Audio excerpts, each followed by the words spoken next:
मैं आज आप लोग के लिए इतिहास के आधार पर शब्द के प्रकार के बारे में लेकर आई हूँ। शब्द के प्रकार इस प्रकार हैं। शब्द के प्रकार इतिहास के आधार पर इस प्रकार हैं: देशज, विदेशज, तत्सम, तद्भव।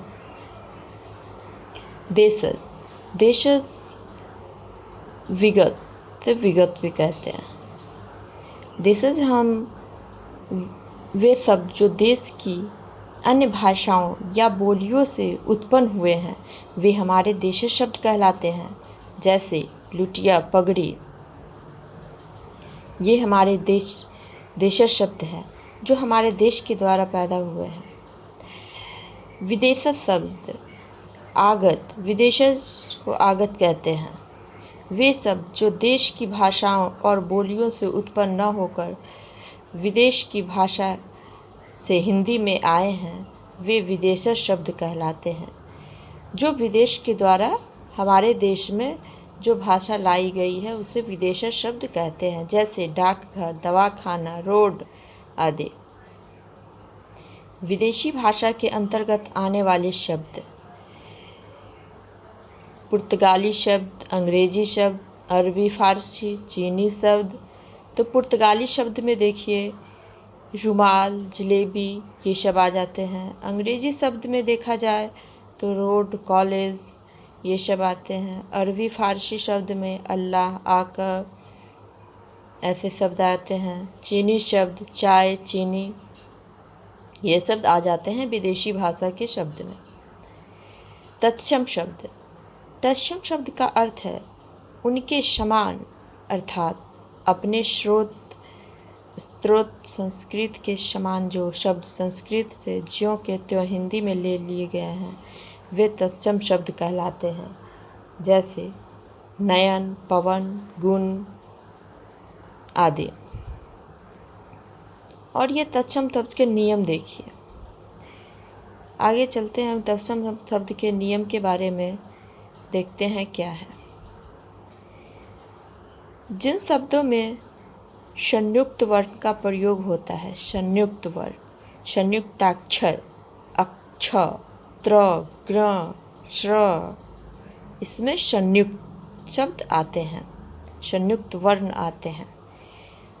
द्व, ध्व, ह, त्र, हंग, हम, ऐसे सब आते हैं संयुक्ताक्षर शब्द में।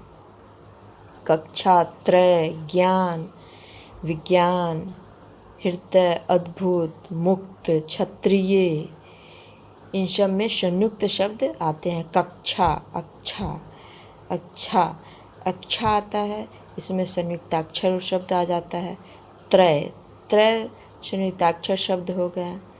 ऐसे ही सारे शब्द हैं।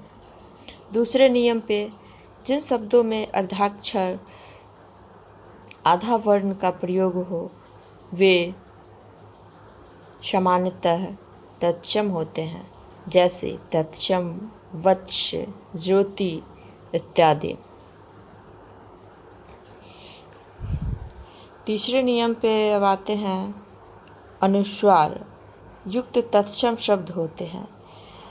इसमें अनुस्वार युक्त तत्सम शब्द अनुस्वार कंठ, अंक, अंग, पंकज, वंदन, ये सारे शब्द में हम अनुस्वार लगाते हैं। कंठ बोलते समय उसमें अनुस्वार लगाया जाता है। ये सब तत्सम शब्द के नियम हैं। चौथे नियम पे आते हैं। जिन शब्दों में स्वर, व्यंजन या विसर्ग संधि हो वे भी सामान्यतः तत्सम होते हैं। जैसे गणेश, वैष्णव, प्रज्वलित इत्यादि। इन शब्दों के व्यंजन विसर्ग संधि होते हैं। विसर्ग, इसमें विसर्ग लगते हैं। पांचवें नियम पे ऋ, अणा, तालव्य श वर्ण वाले शब्द हैं। जिन, ऋण, छन, ये वर्ण, इसमें वर्ण लगते हैं।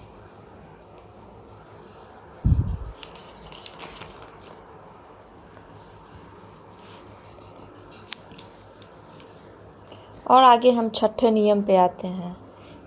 छठा नियम इस प्रकार है, वे सब जिनका पर्यायवाची बनाया जाता है, जैसे सलील, नयन, हरि, सरल, पवन, ये छठे नियम है। जिस शब्द को हम पर्यायवाची बना सकते हैं, सलील को हम पर्यायवाची कर सकते हैं, नयन का आँख हुआ, ऐसे ही पवन हवा, ऐसे शब्द को पर्यायवाची बनाते हैं। पहचान से मुक्त, सातवें नियम है पहचान से मुक्त, अवघट, अलूखन, मामिका, तय, अलुक। अब हम आते हैं तद्भव शब्द पे। तद्भव, तद्भव का अर्थ उससे उत्पन्न, अर्थात संस्कृत, पाली, प्राकृत अपभ्रंश के दौर से गुजरकर समय के साथ हिंदी में प्रचलित हुए शब्द तत्सम शब्द तद्भव शब्द कहलाते हैं।